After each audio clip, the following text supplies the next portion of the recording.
Hey guys, I'm Caleb Pierce. I want to thank you for watching. Today what we're talking about is I recently made this purchase of this car. Now, before purchasing it, I kind of failed to realize that this was an import.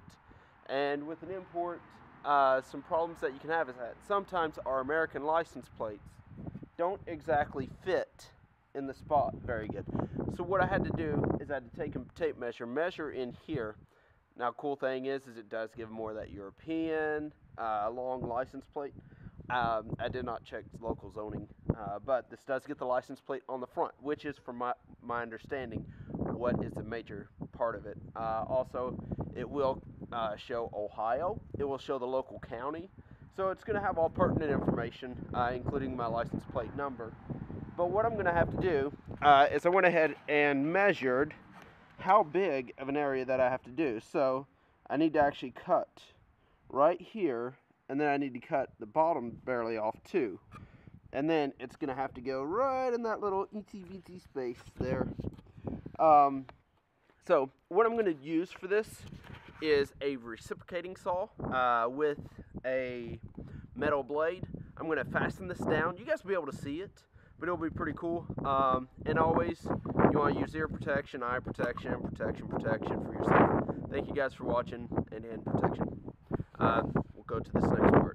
Okay guys, so this is where it gets a little bit fun. We get to cut metal, and we get to cut, I don't know if you can see goat in the background. You gonna make noise, guys? That's a chicken. The other one's a goat. You can see the goat kind of eating the cardboard. I guess they try to eat themselves way out of the pen. I don't know. You can barely see them right about there. It's a little black. Anyways, so we're about to cut. I'm going to put on my ear protection. And this is where it gets fun, because we get to cut away a license plate. Brand new. I didn't go for the custom tag, though. That's like $50 a year. I couldn't bring myself to it. So what I did with this, though, is I went ahead, I used a clamp to clamp it down. I'm using a piece of wood on top of it so it doesn't hurt it. And this table is wood also. And we just try to line it up. Woo, that didn't look too good. Okay. I'm going to readjust the stuff a little bit. Apparently I got it cut a little bit. I need to get it closer to the table, but yet my stability. So this is going to be a fun cut. These license plates are very thin metal. The thicker the metal, the easier it is, actually. So I've bent up this metal a little bit already just with that little bit of action there. So what I'm hoping to be able to do with this is to come in straight down enough that my saw can actually, it won't allow for much movement of the license plate, because the more that the plate vibrates, the worse off it is. So I'm going to nicely get this clamped down tightly. There we go. So, the count of 3. 1, 2, am I in your view? Sorry. 3. Now, something that's really cool is I have this piece of wood almost lined up with the license plate. So what that does is it helps me stay on the correct line by using something else as a guide. I'm going to reposition this so you guys can see a little bit different of an angle and how it's actually doing it. So, hold on a second. Okay, so from here, you're going to be able to see kind of a sideways shot. I put my blade straight down, and then we turn it on.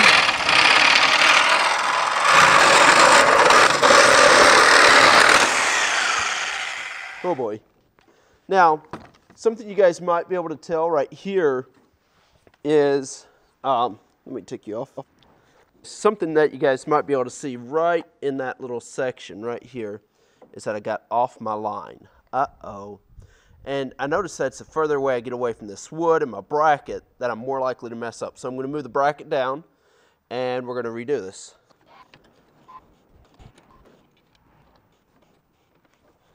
Okay, so now we got it nice and secure. I'm going to go ahead and, well, let's see if I did this good enough for myself. Okay, this is kind of cool. We can flip around the direction of this blade on the saw, and now we get to cut in the other direction. Okay, something that's cool is using a workshop table is that you don't have to worry about cutting the table. No one's really watching and caring if you hurt your table. So this is great. Make sure you don't do it on your wife's kitchen table. She seems to get a little bit upset when you mess up her kitchen table. Okay, so we're gonna go ahead and spin this around. So we got one side of the license plate cut. Now we're gonna go ahead and we're gonna cut the other side. So this one is only having a little bit of an area taken off. It's gonna be a little bit different of a cut because so little area is being taken off. I'm gonna go ahead and mount my bracket.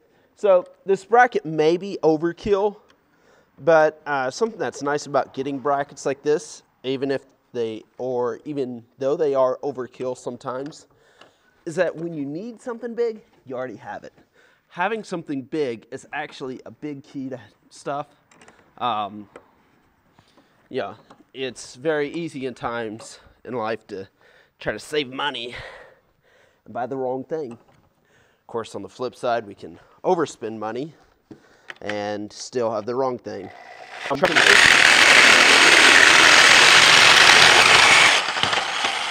Okay, maybe at the end there, I could have done a little bit better, but we're gonna go ahead, we're gonna move our mount, and after we move our mount, we're gonna go ahead and cut from this other direction. That way it's a nice smooth cut on both sides.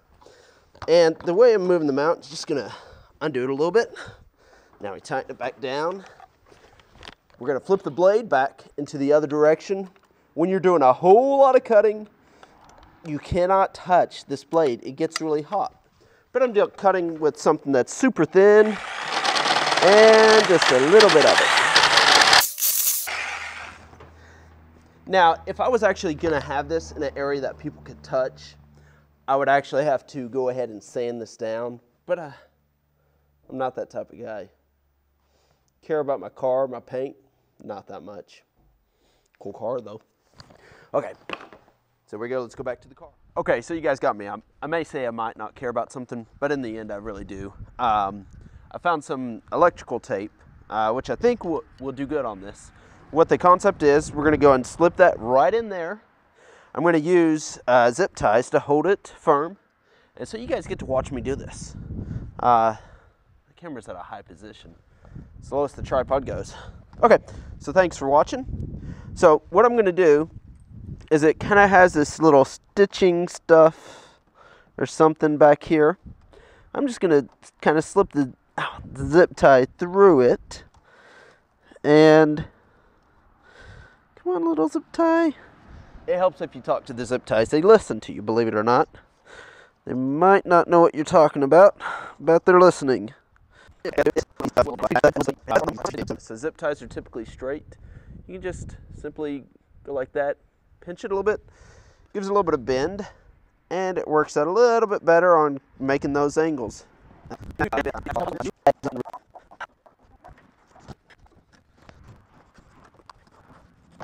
Okay, so now we have it done. I'm going to go ahead and pull this off, let you guys get a better shot of this.